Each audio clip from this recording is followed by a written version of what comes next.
Hey everybody, welcome to Monday Night Live, Creating Business Builders Part 2. And the first part of this training is on my YouTube channel. And I'm pretty sure it's called Creating Business Builders Part 1. But if it's not, I will update the title to make sure that it is that. Okay, so this is a training that I started probably over a month ago before Leaders Retreat. And I'm just now getting back to it. So we did a recent survey. I asked all of the jewels to go and ask the working ambassadors on their team a couple of questions.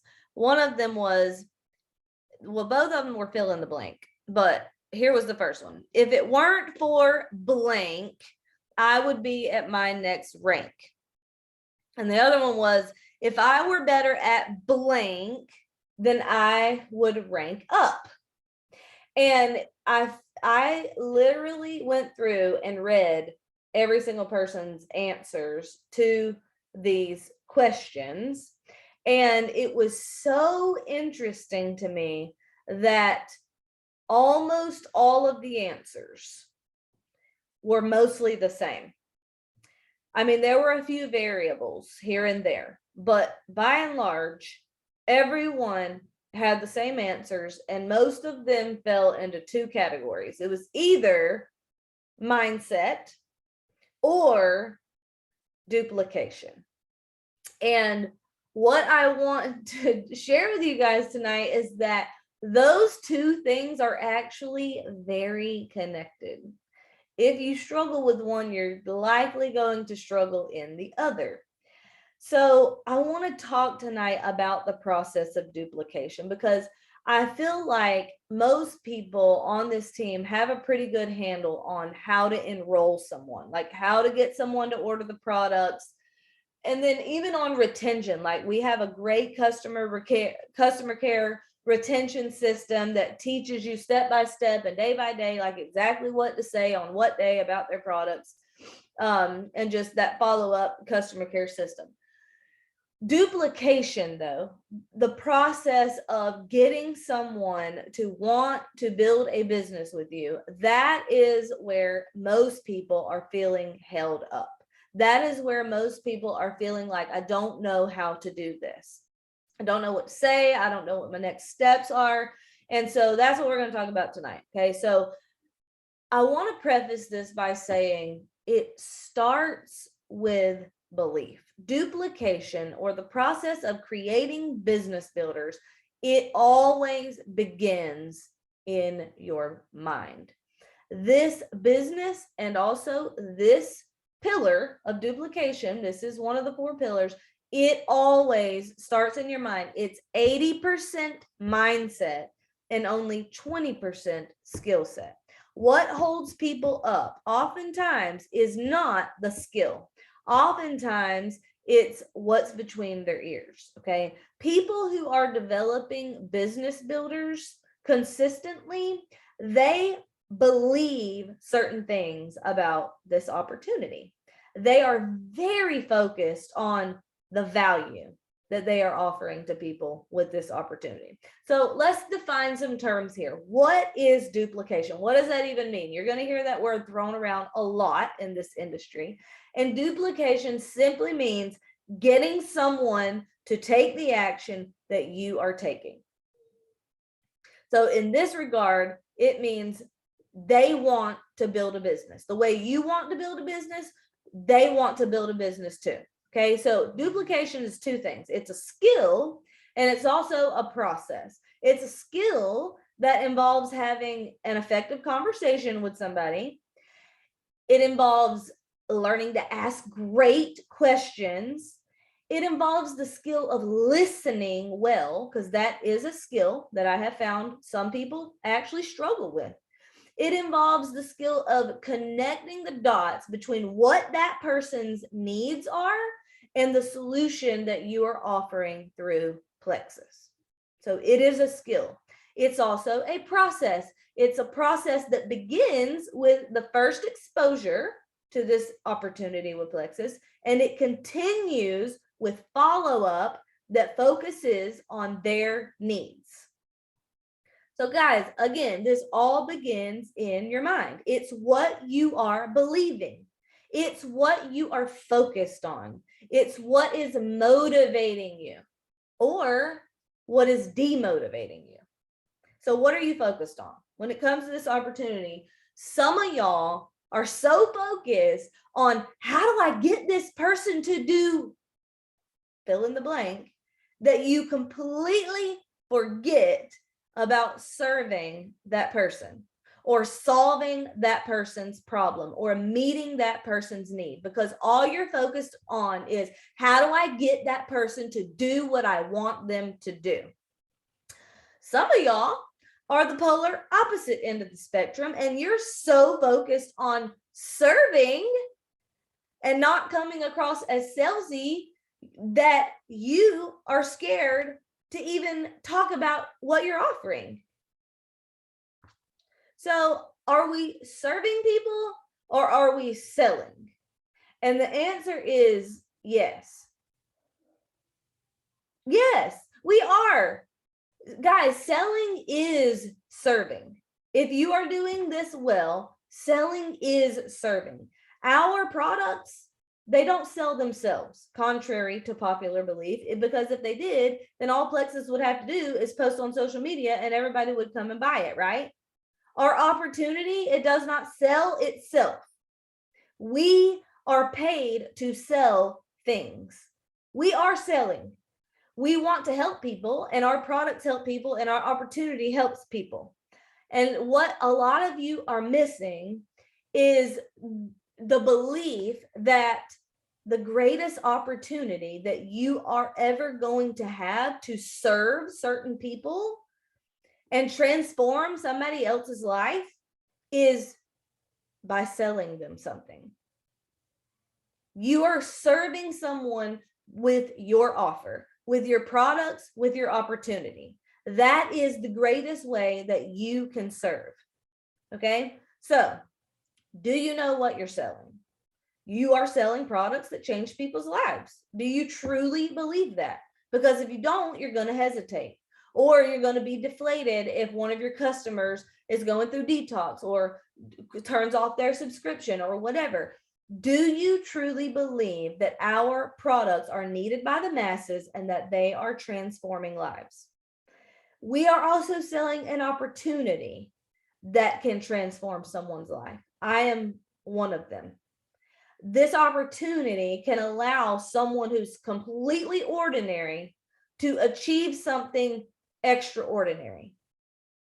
And what you are believing about the opportunity, deeply rooted beliefs and thoughts, it's going to come out, it's going to show up in the way you show up.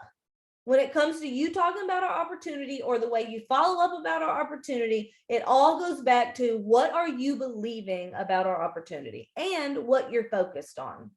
So how can you tell if you are focused on the right things? Well, some people are very self-focused, and some people, the ones who are here to serve others, they're others focused.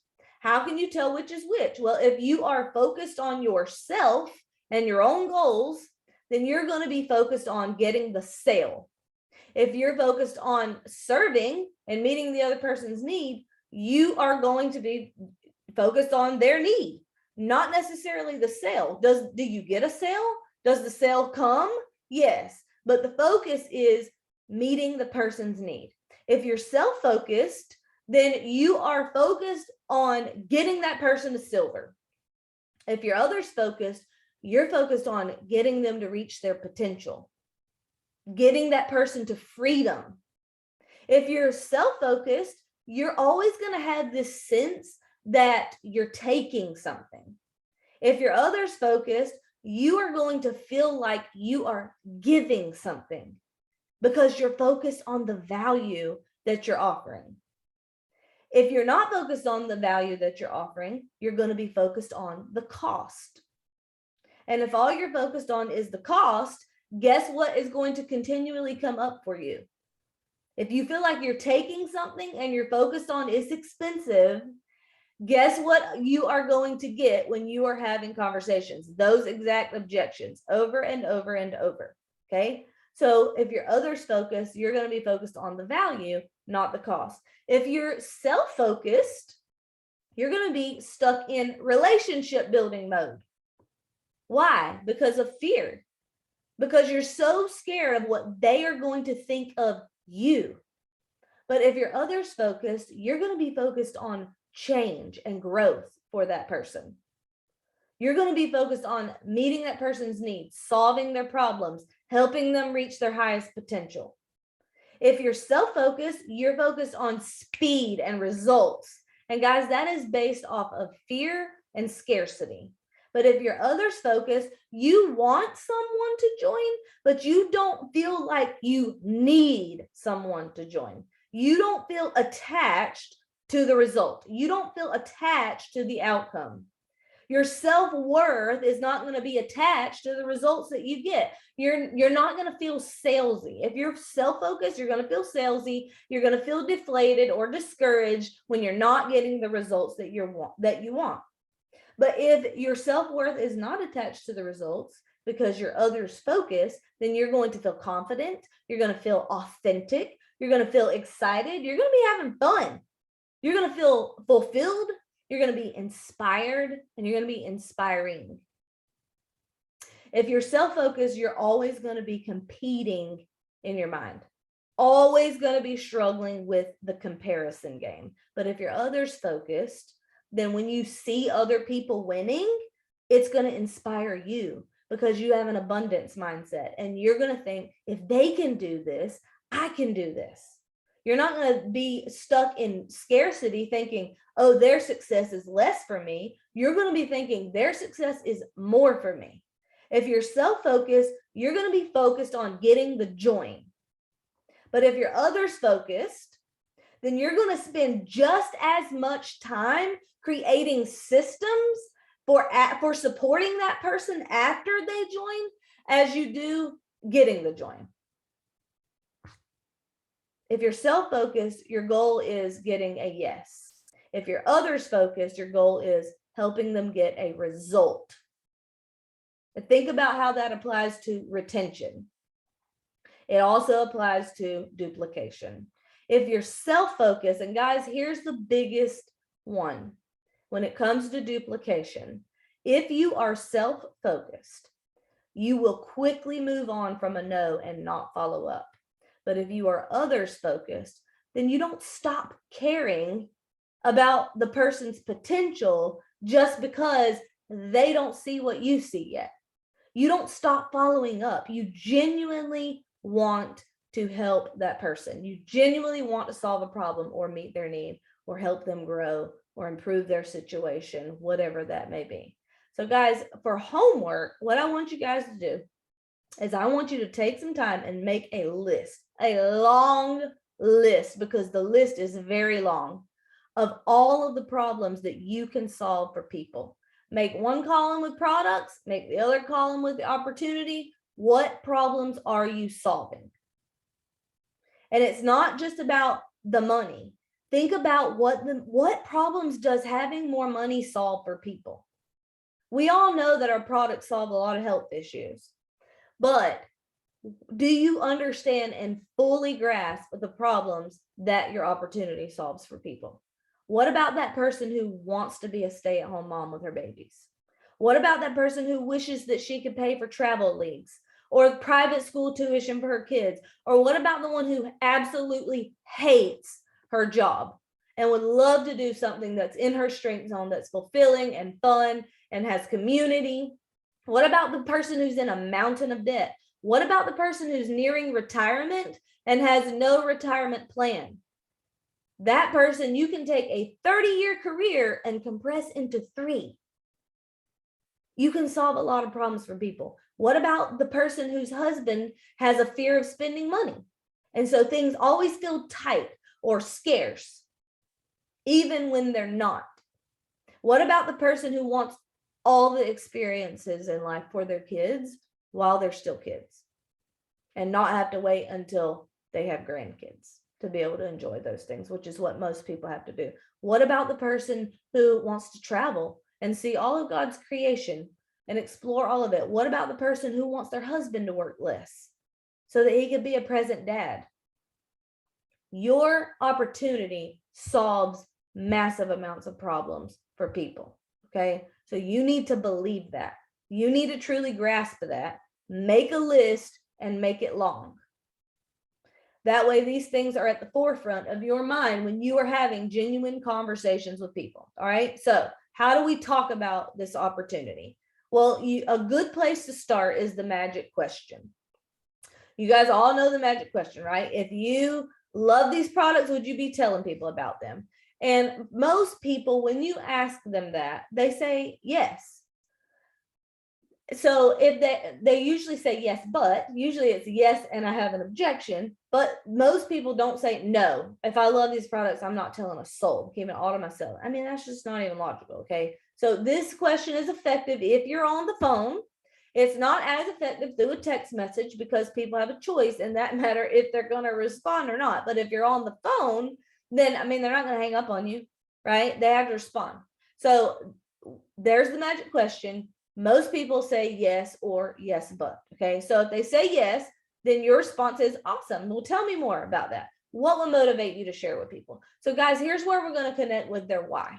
Because for some people, it might not be money. For some people, it might be helping others, right? And this is a platform for them to be able to do that. So, I mean, if they have terrible digestive issues that these products clear up and give them relief from, then, and they know somebody who's suffering with the same thing, obviously it's just logical for them to say, oh, this helped me, this will help you too, right? So they might not have money in mind at all. They might just be thinking, well, yeah, I mean, if it's doing all the things I want it to do for me, of course I'm going to tell people about it because I mean, I care about people and I like to add value to people. They're not thinking this deeply about it, but that's what they're thinking. Okay. So if you ask this question, would you be sharing if you love the products? And they say, oh, yeah, I'd be telling everybody about it. Then your next question is interesting. So tell me what would motivate you to share. And they're either going to say, well, I mean, helping people, or, well, I mean, I can see the opportunity here. I'd like to supplement my income. I'd like to make more money. All right. And then this is where a lot of people, they skip a step. They forget to ask why. They hear the fact that this person is interested in making money, they're interested in an opportunity, but then they completely miss to the fact that they're supposed to connect with the person's why. And if you are focused on getting somebody to silver because you've heard the statistics about people who go silver are 87% more likely to be ordering a year later, or however many silvers it's going to take for you to get to emerald, or whatever the case may be. There's lots of statistics out there showing that people who develop silvers consistently have massive success in this business. And so it's easy to get focused on just getting somebody to silver, bust out the silvers. Guys, can I just be honest with you? If you're so focused on just creating silvers for the sake of creating silvers, because you've heard that in a lot of different statistics, it's not really much different than just selling someone a welcome pack and going on to the next person. If you just get somebody, get 3 people, and then you're on to the next person, it's not really much that you just got 4 people instead of 1, but it's not really that much different long-term than having a welcome pack business, selling a whole bunch of welcome packs and not really having much duplication. Okay. So you should always, always, always connect with the person's why. If they're interested in making money, why are they interested? What problems would that solve for them if they had an extra $500 a month or an extra $1,000 a month? Guys, the thing that motivates them to make an extra $500 a month will be the thing that motivates them to make an extra $5,000 a month. So it's really important that you ask great questions and then listen. Don't ever skip the step of connecting with someone's why. Okay. So if you're focused on getting them to silver and that's it, then you're going to get so excited by the idea of them wanting to make money that you're going to immediately tell them all the actions to take and totally skip the step of connecting with their why. But if you're focused on helping that person reach their potential, then you will pause and connect here. Okay. So when you're asking the magic question, most people are going to say either yes, which then you can flow through the questions of tell me more, what would motivate you to share with people? Is it helping people or is it making money? Or they're going to say, probably, but yes, I would share if I love these products, but ... But I have an objection. So let's go through those really quickly. Here's a list of common objections that are going to come up when you ask this question. I want my own results first. I'm not a salesperson. I don't have the personality for it. I don't have time for it. I don't want to be that person or bug my family and friends, or I've done this before and it didn't work for me. All right, so depending on their objection, I mean, you're going to handle the objection, whatever their objection is. Remember, the purpose of the magic question is not to convince them to start growing a business right then and there. Really, the purpose of the magic question, which is, if you love these products, would you be telling people about them? The purpose of that question is to open the discussion that reveals their objection. That way, you can use feel, felt, found to handle their objection and then proceed through vision casting and then the process of follow-up after you are off the phone. Okay, so handle the objection. And I don't have time to go through, I don't think, what time is it? Yeah, I don't have time to go through the skill of exactly what wording to use when handling each of these objections, but we have tons of training on each one of these objections. So you are free to go on my YouTube channel or in our team page and go find training on how to use feel, felt, found to handle each one of these objections. Okay, so then after you handle the objection, you're going to cast vision. You want to get them to think big. And then your next steps is going to depend on what the person's objection was. So the reason why people do the things that they do is because of what they believe. You behave the way you behave because of what you believe. So if they know what you know, then they're likely going to make the decision that you made. So that's where the process of duplication begins. It started with the magic question. It led to their objection, which you handled, and then encouraged them to think big. This all usually happens after they join, but you need to determine from this point, what are they believing? So if their objection was, I want my own results first, what you need to hear is, I don't have belief in the products yet. So what you need to do is go and figure, well, let me skip ahead. If they're saying, I'm not a salesperson, what you need to hear is, I don't have belief in myself. If they're saying, I don't have the personality for that, what you need to hear is, I don't have belief in myself. If they're saying, I don't have time for that, what you need to hear is, I don't think this opportunity is worth my time. I don't believe in this opportunity. If they're saying, I don't want to be that person, or I don't want to bug my friends and family, what you need to hear is, I don't believe in this opportunity. If they're saying, I've done this before and it didn't work for me, what you need to hear is, I don't believe in this opportunity. Okay, so if they lack belief in one of three categories, either they lack belief in the products, which is easily fixable. The good news is that's the most common one and it's the easiest one to fix. If they're saying, yeah, I'd share, but after I get my own results, you basically, if you go through the process of building their belief in the products, you basically have yourself a business builder. They already done told you yes. Now your job is to go create their belief in the products. Go build their belief. So you need to ask yourself, okay, this person's saying they're going to share after they get their own results. I know they don't have to have their results to have belief in these products. They don't. Guys, we have people that go silver before they even get their welcome pack in the mail. You do have to believe in the products. You don't have to have your own personal results in order to have belief in the products. So what can you do after they get their welcome pack, after they're on their products, before they have their results, or while they're getting their results? What action steps can you take to continue building that person's belief in the products? I know you know how to do this, because if you didn't, they wouldn't have ordered your products for $100 in the first place. So a lot of people think they ordered a welcome pack, they believe in the products. No, they ordered a welcome pack enough to risk $100 to see if this works for them.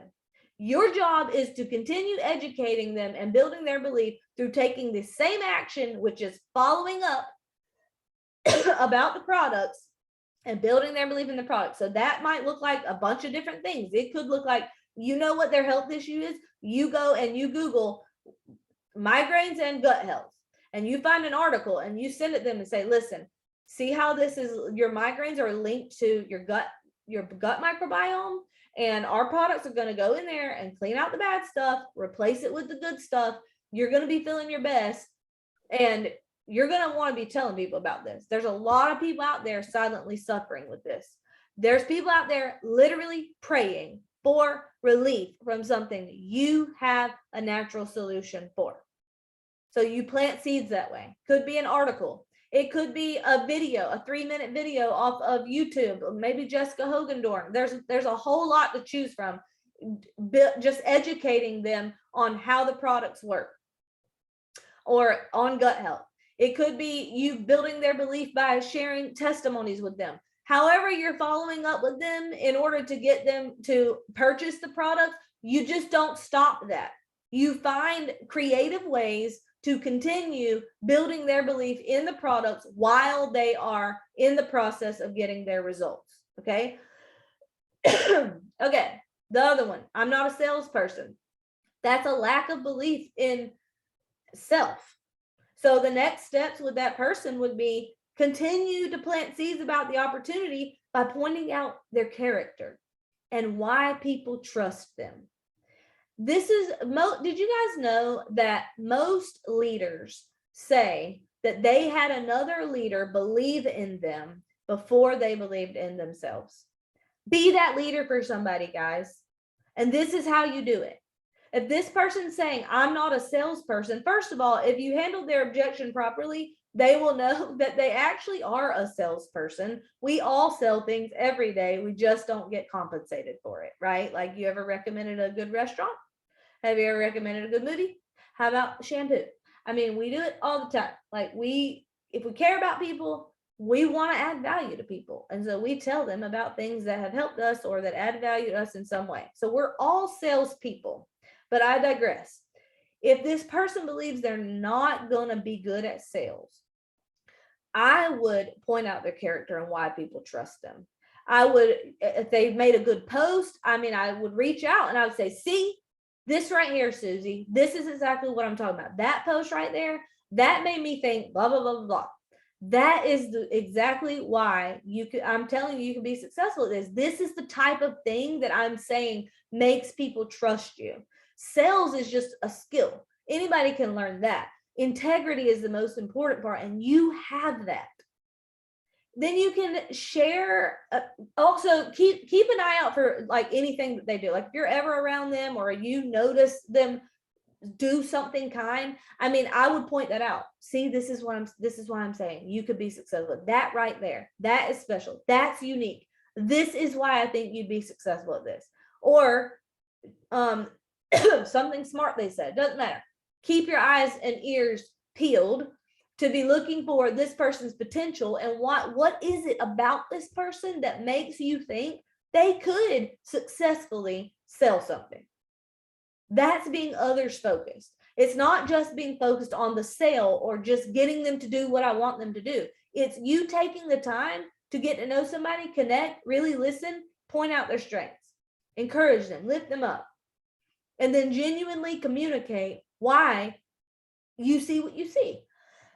Okay. Also, you can share stories of people like them who are being successful. Find success stories of people who remind you of them.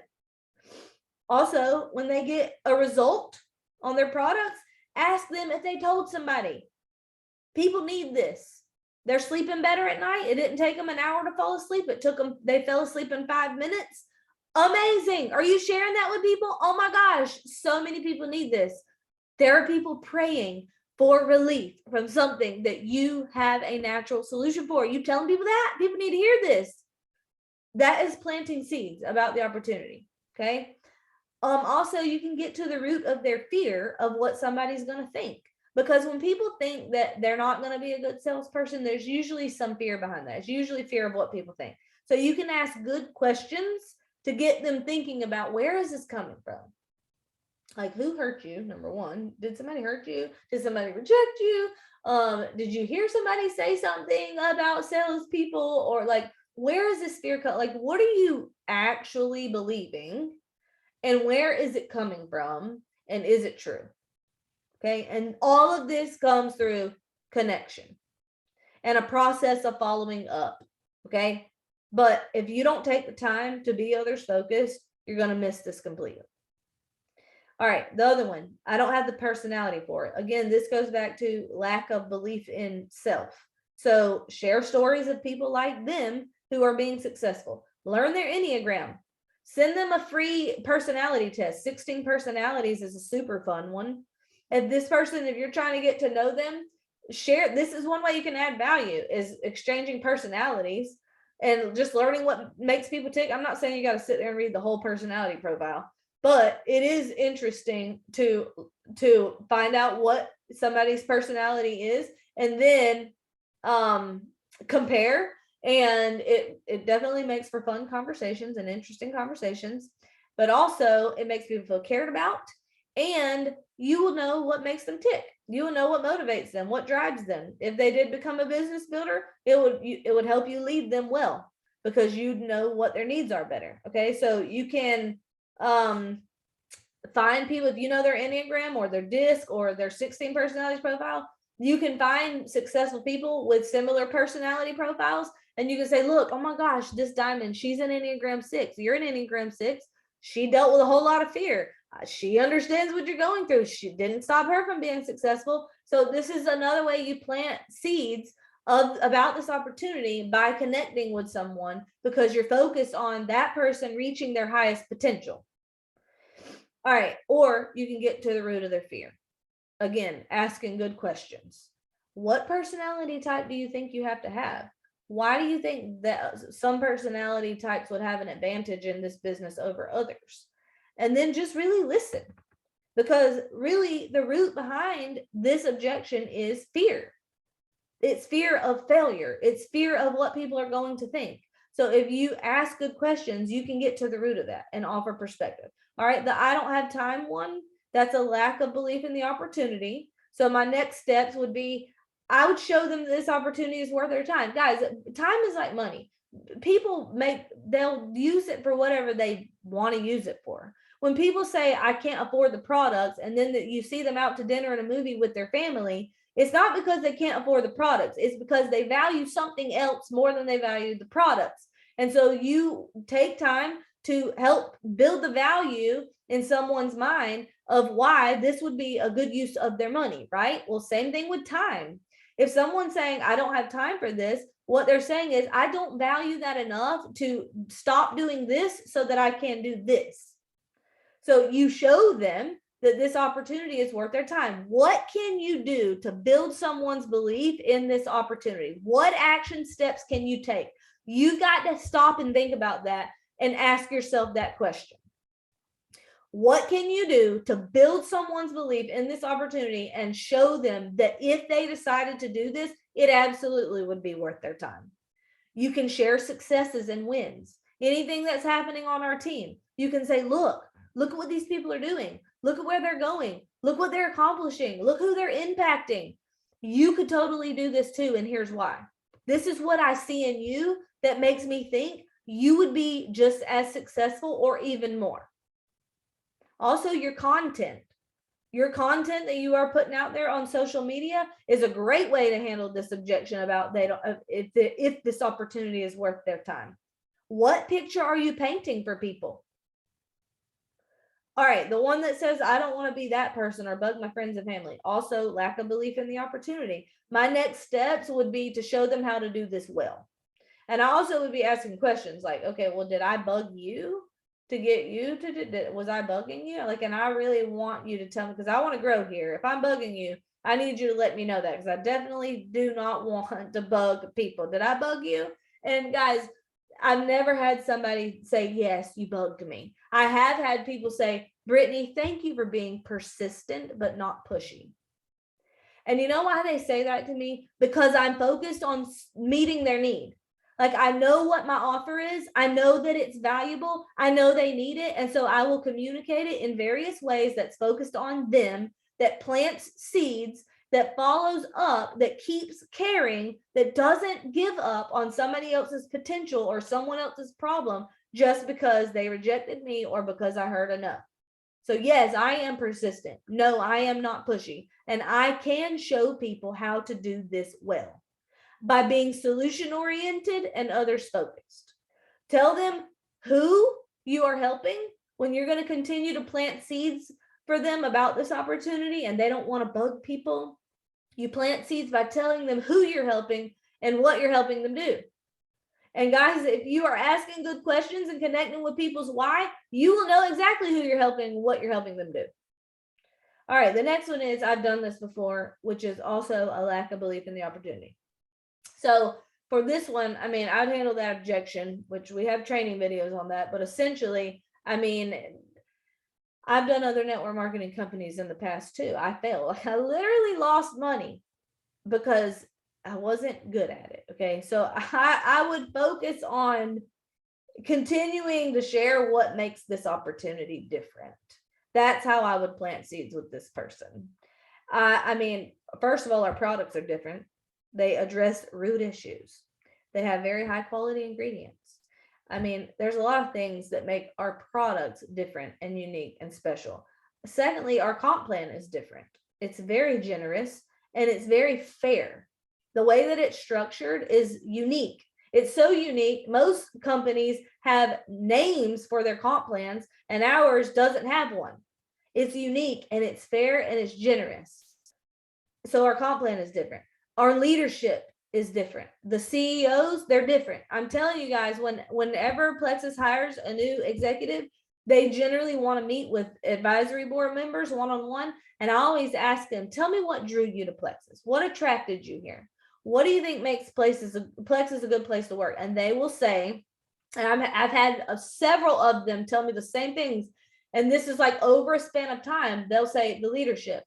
It's not focused on ego or what we can accomplish. It's focused on, like Tarl and Alec, their heart truly is, we just want to help our brand ambassadors be successful with this. We want to do whatever we can to help them reach all of their wildest dreams. Like, we're here to support the field. And it's not focused on making themselves look good. Leadership makes our company different, and that trickles down. Leadership on our team.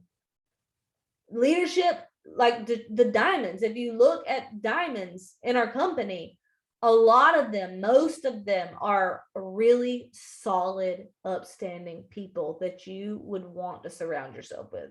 People you'd want to follow, people you look up to, people you could emulate, people you can feel good about and trust doing business with. Our team. I mean, you guys say this over and over and over. Our team is different. The community here, it's growth minded. The culture is focused on impact and service. It's not just about sales and money. Those things come as a result of your intent and your motives being in the right place. It's just like in Atomic Habits, where he was talking about the coaches who would analyze the plays and like pick apart every little detail. And he would say, I'm going to focus on drilling the basics. I'm going to get the small things right. The scoreboard takes care of itself. And that's exactly how we feel about it. You can show them our team is different. Invite them to book study. That's a great way to show people our culture. Invite them to book study, et cetera, et cetera, et cetera. Okay. So that's how I would continue to plant seeds with someone who lacks belief in the opportunity because they've tried this before and failed. Because I was one of those people that tried this before and failed. And then we have tools and resources that help with that too. I love Whitney Ward's video about I did the research for you. That's a great video. Okay, so guys, the process of duplication, it really is just about who you're serving and how you're serving, and if you're willing to serve, or if you're so focused on getting the sale or reaching your goal or getting the numbers in that you completely miss the person on the other side. If I had not followed up with Christina for a year, and this was after she was on the products, guys, and I know that most of you have heard this story, but a lot of you knew, so maybe you haven't. Christina's my level 1. She's a diamond. She's amazing.